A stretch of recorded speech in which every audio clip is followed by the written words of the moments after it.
Disiplin, perilaku yang mencerminkan kedisiplinan. Yang pertama, dimulai dengan menjaga kebersihan rumah dengan cara mencuci piring. Hal ini menjadikan kita untuk menjadi disiplin atas segala bentuk tindakan yang kita lakukan di dalam pekerjaan rumah. Kemudian ada perilaku yang tidak disiplin, seperti dengan menunda-nunda pekerjaan yang sudah seharusnya dikerjakan. Kemudian kita itu sering terlena sehingga kita selalu ingin bermain HP terus-menerus. Terlebih lagi meja belajar kita pun sering berantakan, barang-barang berserakan di mana-mana, tempat tidur pun berantakan.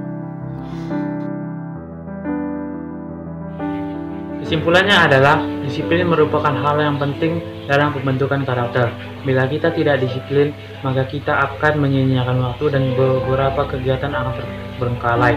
Seperti yang dikatakan Jim Rohn, entrepreneur asal Amerika Serikat, disiplin merupakan jembatan antara tujuan dan pencapaian. Responsibility, melakukan pekerjaan rumah seperti dengan menyapu merupakan salah satu tanggung jawab yang harus kita lakukan sebagai seorang anak. Menyapu halaman dengan sungguh-sungguh merupakan satu bentuk aktivitas tanggung jawab yang baik untuk dilakukan. Nah, selanjutnya pada saat kita makan, jangan lupa untuk menyimpan piring yang sudah kita makan. Perbuatan seperti ini tidak baik untuk ditiru ya teman-teman, karena bertentangan dengan nilai yang bertanggung jawab. Jadi tanggung jawab itu menjadi suatu kesadaran manusia akan tingkah laku dan perbuatan yang disengaja maupun tidak disengaja, sebagai perwujudan kesadaran dan kewajiban bagi manusia. Di sini kita dapat melihat salah satu attitude yang tidak boleh kita tiru, seperti saat kita memiliki tugas, jangan kita sia-siakan dengan bermain game. Karena waktu itu sangat penting. Jadi, kita harus langsung mengerjakan tugas kita dengan baik agar tidak menumpuk tugas-tugas yang lainnya dan tidak membuang waktu dengan sia-sia. Dan juga kita bisa mengerjakannya dengan lebih lama. Dan saat kita ujian, kita harus melakukannya dengan jujur, teliti, dan kita tidak boleh melakukan hal yang curang seperti mencontek atau membuka buku saat ujian, karena itu tidak baik. Itu tidak salah satu contoh attitude yang tidak baik, dan kita harus melakukannya secara jujur. Bersikap jujurlah ketika melakukan ujian, baik daring maupun luring, karena dengan kejujuran maka kamu bisa menghargai diri kamu sendiri. Terima kasih. Attitude adalah suatu sikap atau tingkah laku seseorang yang diberikan kepada orang lain dalam kehidupan sehari-hari.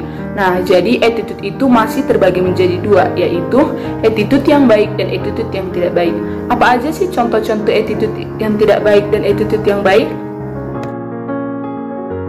Nah, jadi ini adalah salah satu contoh dari sikap yang berattitude, di mana mengetok pintu sebelum masuk ke rumah atau ke rumah orang lain. Nah, ini dia salah satu contoh dari sikap tidak memiliki attitude, di mana dia makan mengangkat kakinya ke atas meja. Yuk, kita mulai attitude yang baik sebagai langkah awal menuju kesuksesan. Nilai morality. Nah, pada saat kita di jalan, kita bertemu dengan orang tua, jangan lupa kita menyapanya dan menanyakan hal-hal baik kepadanya.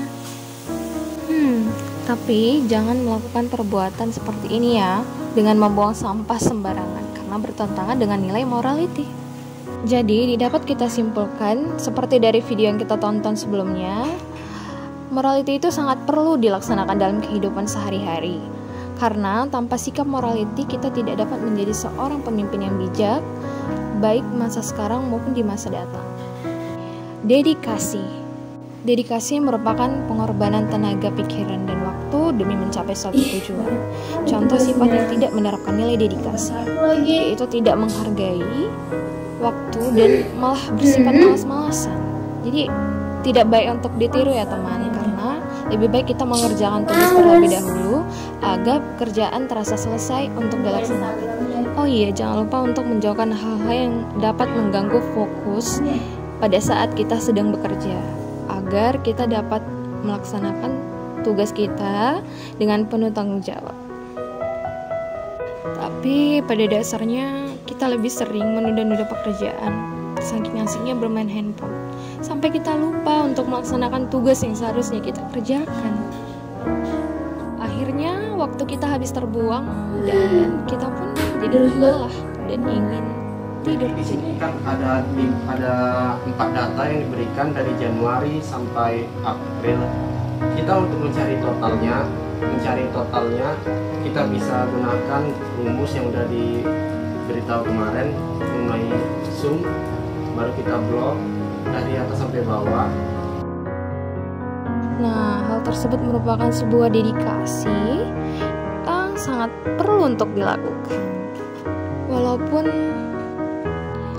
memerlukan sebuah pengorbanan tenaga, pikiran, dan waktu, namun dibalik itu semua menghasilkan suatu usaha dan tujuan yang mulia antar sesama. Demi mencapai tujuan yang akan kita raih. Solidaritas. Jadi solidaritas itu menjadi suatu sikap yang harus dimiliki oleh seseorang dengan rasa kesetiakawanan dan peduli terhadap orang lain atau terhadap suatu kelompok. Contoh sederhananya adalah mau membantu orang tua. Selain itu, di dalam melakukan pekerjaan rumah, kita perlu bergotong royong antar sesama anggota keluarga agar tugas dan tanggung jawab dapat selesai dengan waktu yang lebih singkat. Jadi, solidaritas itu penting untuk dilakukan tanpa adanya sebuah paksaan dari dalam diri untuk melaksanakan tugas dan tanggung jawab agar terlaksana dengan baik. Namun, ada kalanya kita tidak mau melaksanakan itu karena ada rasa ego seperti tidak mau membantu adik. Nah, ini harusnya menjadi kesadaran dari kita untuk melakukan solidaritas bersama.